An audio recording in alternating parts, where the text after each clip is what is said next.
We are beyond excited to welcome to Virgin Radio and also the Kelly Alexander Show, Frank Walker. Hi, Frank. Thank you for having me. I'm excited to finally be on the show. I am so happy. I've been honestly wanting to have you on my show for years, and so this is super exciting to finally be able to chat with you. I have to start off, if you'll indulge me. You're off the market. You're engaged now. I am engaged now. So I've been off the market for a few years, but now I'm like, now it's the next step. Now it's like extra off the market. So, like, how does it feel different being engaged? It definitely feels different. I feel like I'm like a lot busier. There's a lot to start planning. Like before, it's like also planning an engagement as a male is like a lot to try to squeeze in there. I did it in Paris. I didn't know anyone else there. Trying to surprise someone in a foreign country is really difficult, and be sneaky about it. Yeah, because I watched the video or like snippets of it on your socials, and I was like, how did he even pull that off? So it was stressful. Yeah, it was good. I did it at the Ritz, the Gardens there, and I had the event planner helping me. Like it rained and like it stopped raining, and I'm like on the side WhatsApping this event planner and trying to keep it like a surprise for Chanel, my fiance.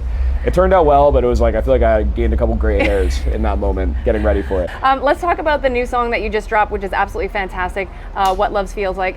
And I watched again on your socials, like you kind of showing like you having this melody idea and then it turning into a full-fledged song.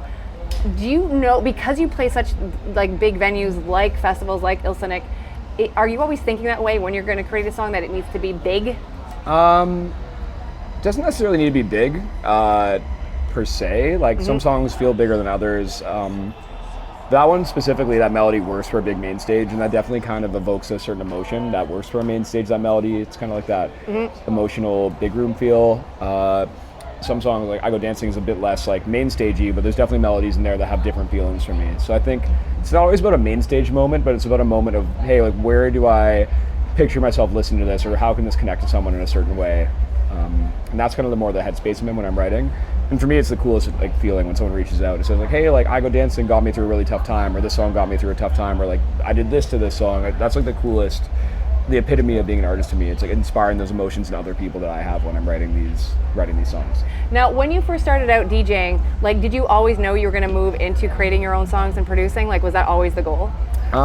Definitely not. I went to Laurier University near Toronto. Yeah.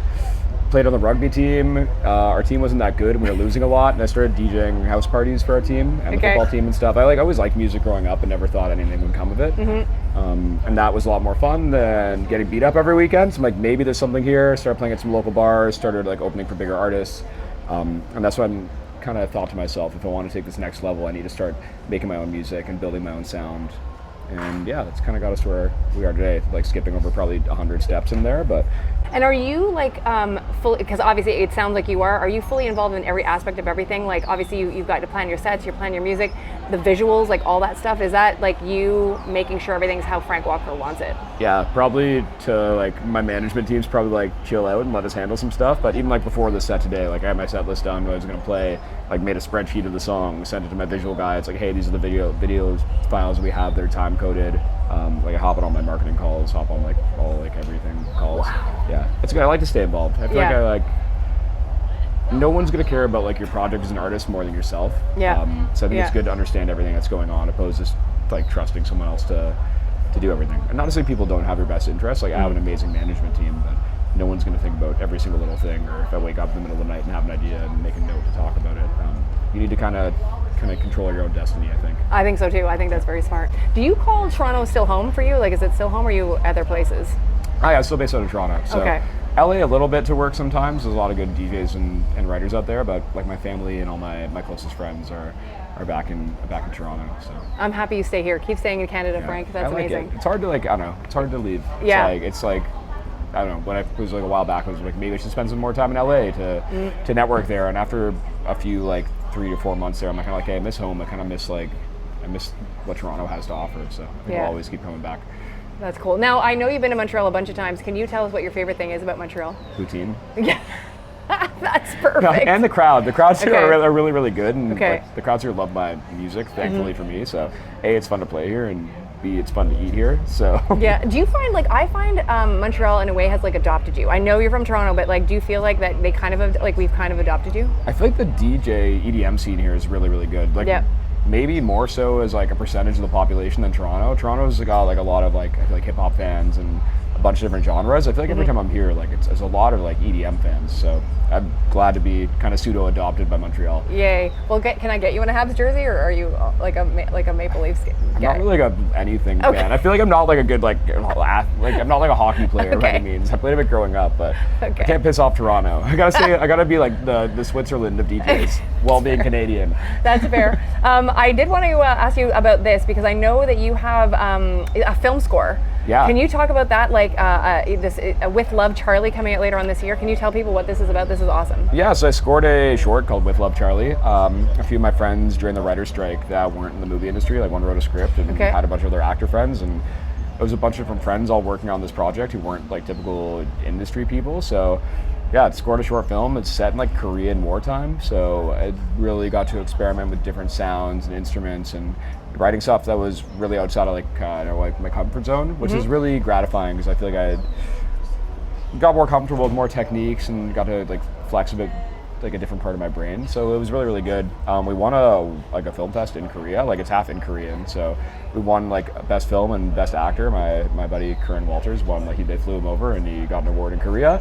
Yeah, and I think we just got picked up by, I think it's like on Samsung TVs. It's like a Samsung original now, so who knows? Everyone go watch it and rate it well so we get picked up as a feature length. I can score a feature film. That's amazing. Is that something you would like to do, Frank? Like to head more into that direction, or? I think so. I always I don't know. I feel like my music's not typical EDM. It's kind of like, it's a lot more like melodic than like than like a tech house DJ per se. So definitely something I would like to do. I saw Hans Zimmer in concert like 3 months ago, and it's one of the most incredible concerts I've ever been to. So definitely would like to score a few more things if I get the chance to. Okay, cool. Now just a couple of quick questions.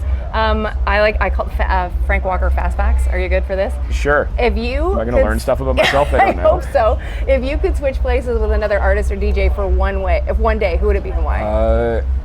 Chris Martin from Coldplay. Okay. Like probably my favorite non-EDM artist, and I feel like he's such a good performer and just puts on such a cool kind of euphoric show every time I've seen him. So Chris Martin. Okay. Now, where were you the first time you heard I Go Dancing on the radio, and what did it feel like?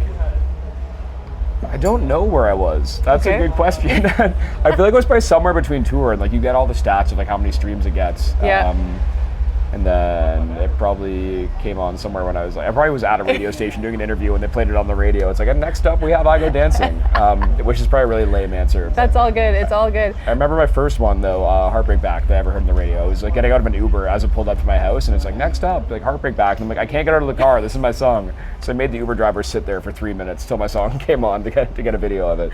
That is perfect. That is such a good story. Now, can you also tell us who's the coolest person in your phone apart from your family and friends? That like people listening and watching would know. That's Kygo? a good one. Probably Kygo. It's pretty cool. I'm trying to think, like that's the obvious answer. I feel like there's probably some other sneaky cool people that are on there. I don't know. I had to think about this. The fast facts about Frank Walker, I don't know them really well. So. Okay, that's all good.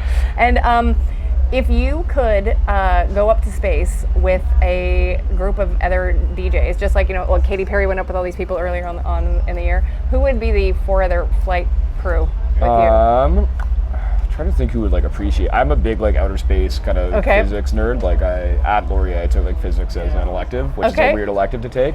I don't know who's like kind of that nerdy outer spacey. Like Sam Feld I'm really close with. I bring him up. Okay. Probably Kygo. You mentioned. I'm definitely close with him. And I don't know. I feel like Andrew Fedek from Loud Luxury. He's like very like he likes reading and stuff, so I feel like he might want to go to outer space. Andrew, let me know. Yeah, that's amazing. I love Andrew. Message for your Montreal fans. Montreal, I love you guys so much. You brought some serious energy here at Ile Soniq, and I can't wait to be back performing for you all again very soon. Frank, thank you so much for doing this. We appreciate it. Thank you for having me. That is Frank Walker. Don't forget to check out his new song, What Love Feels Like. Also, make sure you go and watch his film score, With Love Charlie, and follow him on social media at Frank Walker.